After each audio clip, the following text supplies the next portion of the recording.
Hello and welcome to the first video for this new channel. As you may guess from the name, Brown Jolly, the emphasis is going to be on Asian food, but I like cooking food from all around the world, so we're going to be trying lots of different dishes.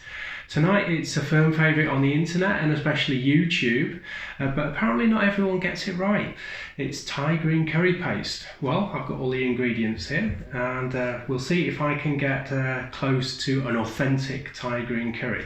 You be the judge. First, we're going to have a look at the ingredients. Okay, the very first thing you're going to need if you're going to try and attempt Thai green curry is the very biggest mortar and pestle you can possibly find. This one is an extra large and it's about 20 centimetres. I would recommend at least 20 centimetres. I got this off Amazon. It wasn't that expensive actually, and I'll put a link in the description so you can buy this. The thing about Thai green curry is you make quite a lot of paste, and of course with anything it has a tendency to work its way up the walls and then come out. So you really need a big mortar and pestle. You'll find with a smaller one it's really impossible. I also like making a double quantity when I do make it because Thai green curry paste freezes very well. So a big one is really helpful in that respect. You can make it in the food processor, but it's not really the same. The texture's just very chopped and it's not quite as nice as when it's made in a mortar and pestle. So do invest in a mortar and pestle. Like I say, this one was not a huge amount of money.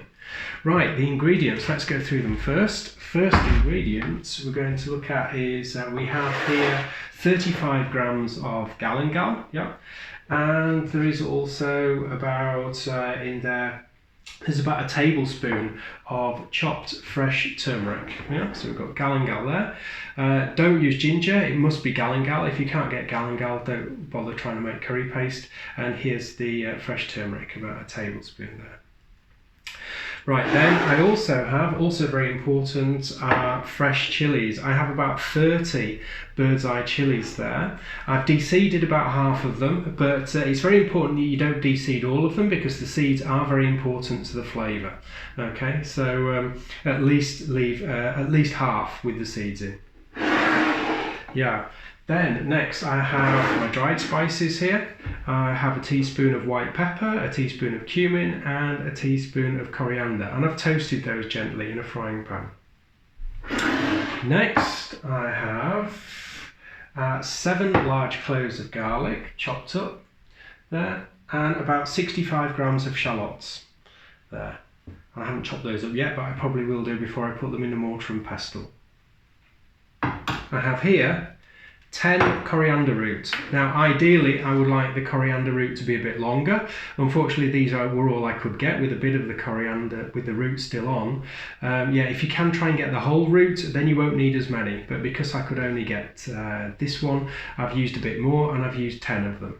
Normally for something like this I might use 5 or 6. Okay. And then we've got lemongrass, all important. I like to use quite a lot of lemongrass because it's just so aromatic. There's actually 5 sticks of lemongrass there, cut into thin rounds. So 5 sticks of lemongrass.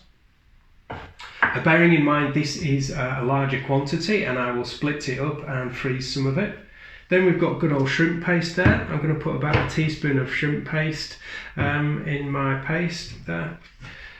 And most importantly of all, fresh kaffir limes. Now, it depends where you are in the EU, these are very hard to get hold of. I have my own plant. If you want to have a look at the plant, I've made a YouTube short before I harvested these limes and it shows them on the plant. The plants are quite easy to come by and you can keep them indoors over winter, put them out in the summer, and if you're lucky they will produce a few limes. I've got quite a small one there. It's on dwarfing rootstock, so it tends to produce a bit smaller limes. For this I'm going to use just the peel from this large one and this small one, and I'll put it all together and throw that in. The juice I'm afraid is no use, it's far too acrid, but if you know someone who likes making their own cosmetics, the juice is useful in cosmetics. I know in Thailand they make a kind of hair care treatment. Well, that's it. So, like I say, the size of this mortar and pestle is going to make a terrible racket when I'm pounding on this table, so I'm probably going to move down to the floor to actually start pounding the ingredients. It's much quieter and much more stable. Here we are, down to ground level, where everything's nice and stable and a bit quieter, because we could be here quite a while. It takes about an hour, I think, at least, to get it properly pounded. Well, first thing we're going to put in is our dried spices. It's best to put these in while the mortar and pestle are empty. There we go, because they grind up better. And here's a bit of the first thing we grind. Okay, so just grind these up with a circular motion first of all.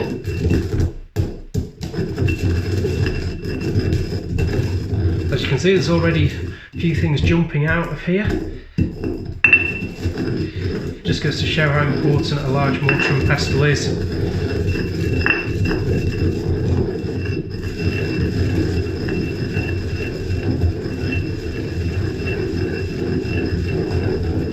Ah, it's already smelling gorgeous.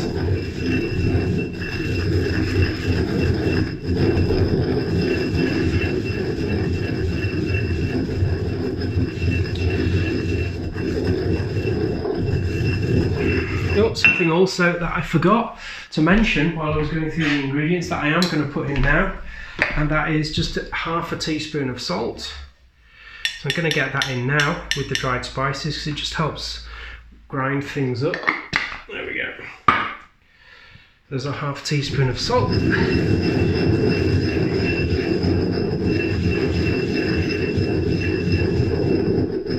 Okay, those dried spices are looking well ground up. So the next thing to go in is going to be the galangal and the turmeric. And this is where we start pounding.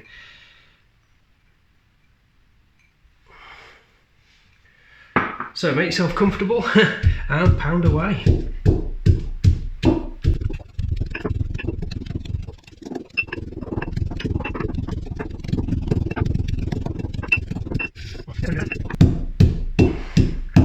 So next I'm going to put in my lemongrass. You notice I'm getting all the woody ingredients in first. Galangal and lemongrass are really quite woody, and so they need a lot of breaking up. I find it best to add them first.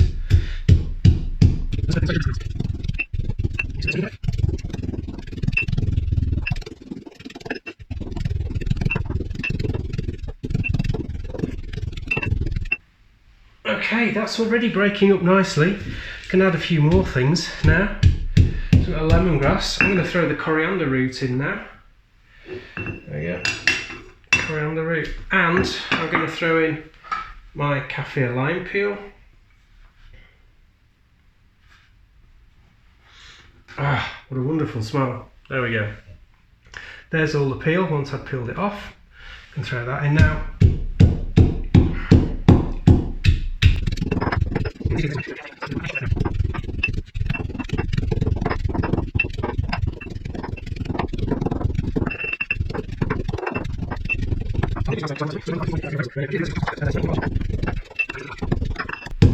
I think we're ready for some more ingredients though. So we're going to put in the garlic and the shallots now. There we go.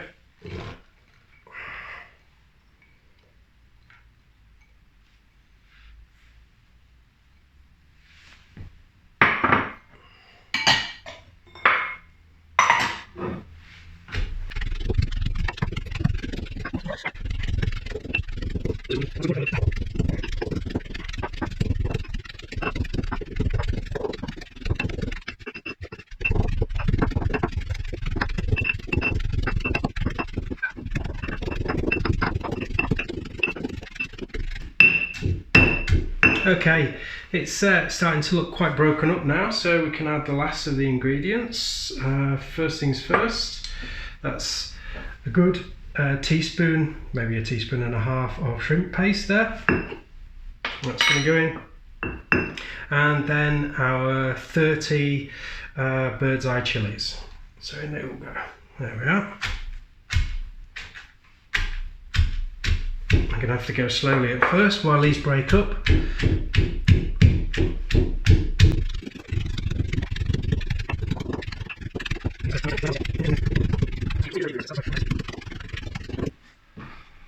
Okay, after a great deal of pounding, I think I was going for about 2 hours there, It's now looking pretty homogeneous and nice, and you can hear it's got a lovely sloppy sound.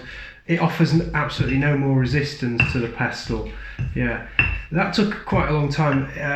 In hindsight, if I was going to do it again, I would maybe chop the chilies a bit smaller, because what's really taking the time is grinding up those chili skins.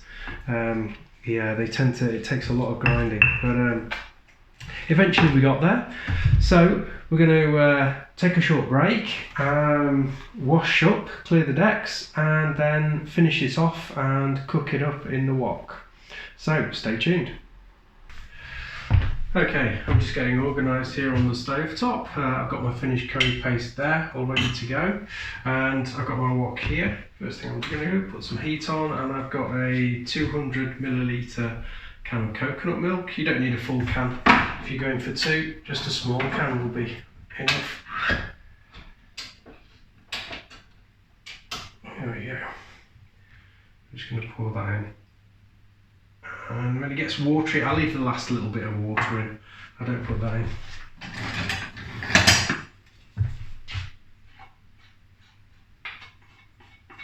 We're just going to heat that up. Let that heat up there on full. I'm going to cook this coconut milk. Behind it I've got some jasmine rice just steaming there nicely. And just let your coconut milk cook now.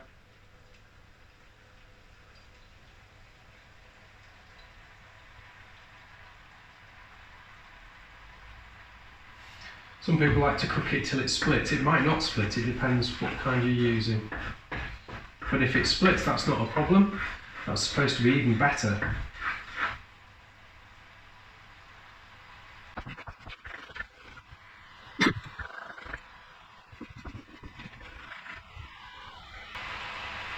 Okay, I'm going to put the paste in now. It doesn't look like this is going to split, so that's not a problem.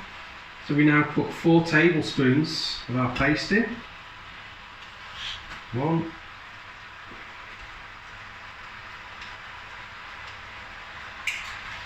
2,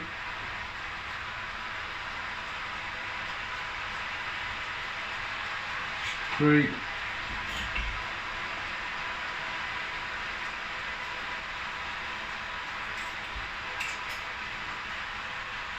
4. And let this cook in the coconut milk.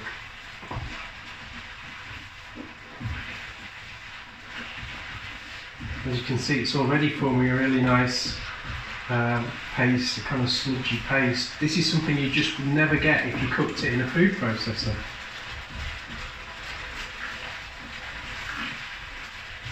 Turn it down a bit. I don't want to really cook it too much, too hard, too hot.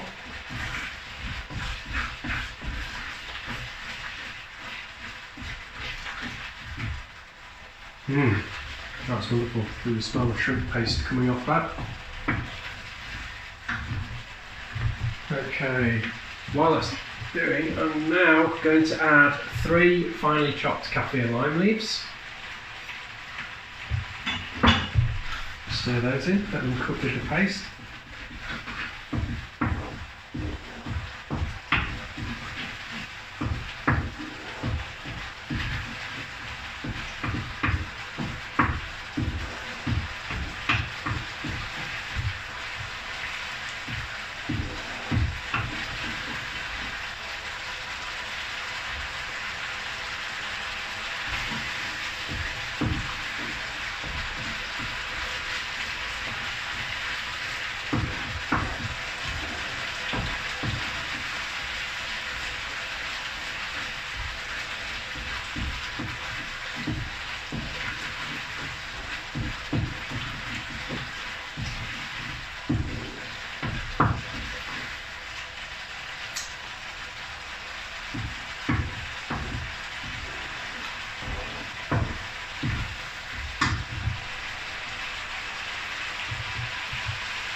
Before it reduces completely away, I'm now going to add 200ml of fish stock. And let it come back to the boil.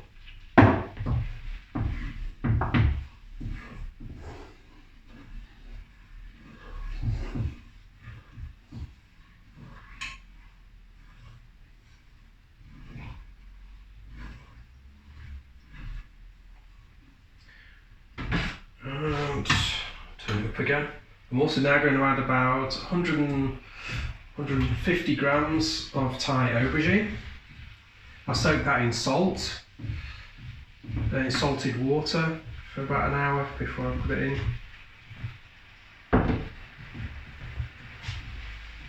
And at this stage I'm going to add 1 teaspoon of palm sugar. It must be palm sugar, not ordinary sugar.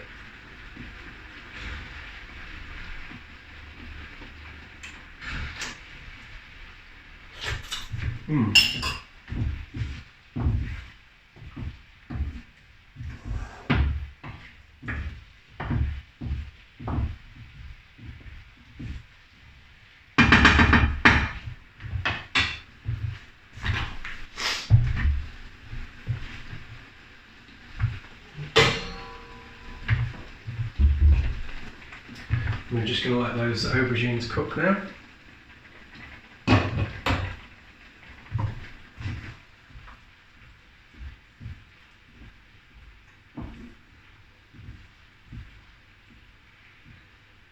I am going to add some shrimp to this, but I want the shrimp just to be very gently poached. Yeah, barely cooked at all. I want it just to be done and not at all rubbery. So the aubergines are going to take longer, and I'm giving them a few minutes now to cook in this curry sauce. In fact, I'm going to cover it over with a lid and give it maybe 5 or 10 minutes until these aubergines are tender.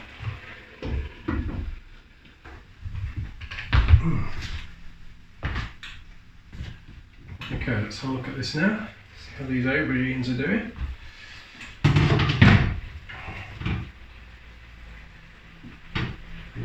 Getting nice and tender now.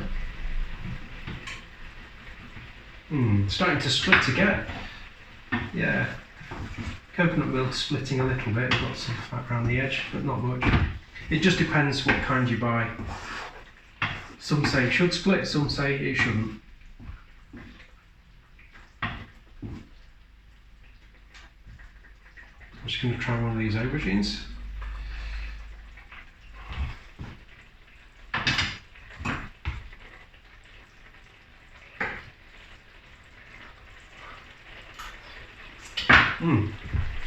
Okay, I can turn it right down. And now, finally, in goes my shrimp.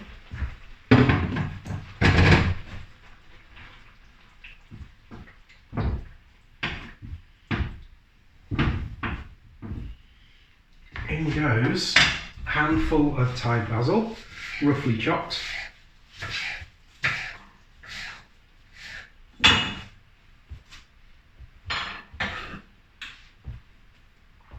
And a little bit of red chilli, a very finely sliced red chilli, just to give it some colour.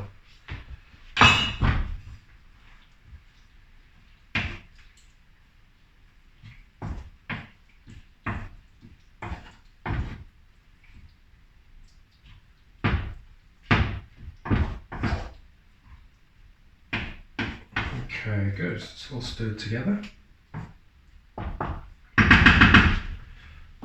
And oh, well, almost forgot one last thing before I finish off. I want some fish sauce, just to add salt. You just need some salt. Put in 2 to start with. See what this tastes like.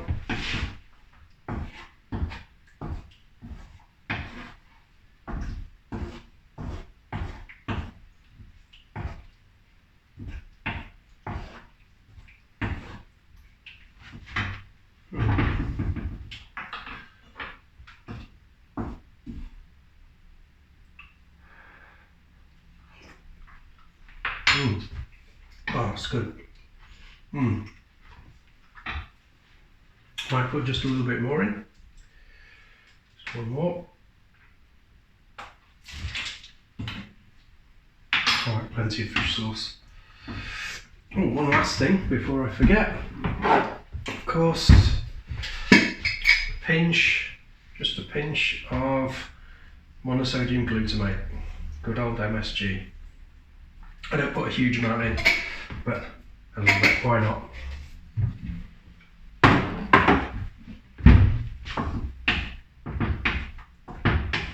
And you can see my shrimp are just poaching very nicely though. In fact, I'm going to take off the heat altogether because they're as good as done.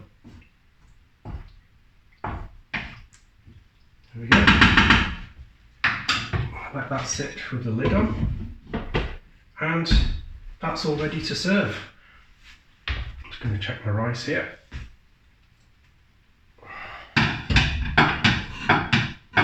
Yep, rice is done as well. Good, if that can come off the heat.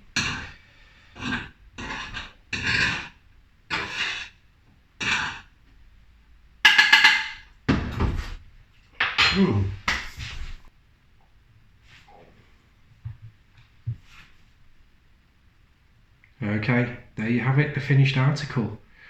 Real Thai green curry, or as close to it as I could possibly get. I hope you enjoy it if you make it at home, and I'll see you next time. Bye for now.